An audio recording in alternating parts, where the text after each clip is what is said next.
आज का देखते हैं कौन सा रिबस और रिडल ऑफ द डे होने वाला है। टास्क पे जाओ, सबसे पहले रिबस लगाते हैं,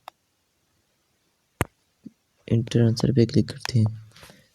तो ये देखें ऊपर के क्या लिखा हुआ है, G इज इक्वल टू के माइनस एन टी, यानी कि ये बोल रहे हैं कि के लिखना है, फिर अपने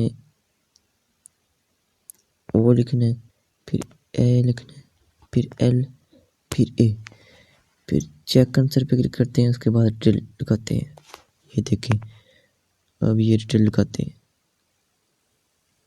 रिडल ऑफ द डे पे गए, एंटर आंसर पे गए, एच लिखा, फिर ओ लिखा, फिर एन, फिर ई, फिर वाई, फिर बी, फिर डबल ई। अब चेक आंसर पे क्लिक कर,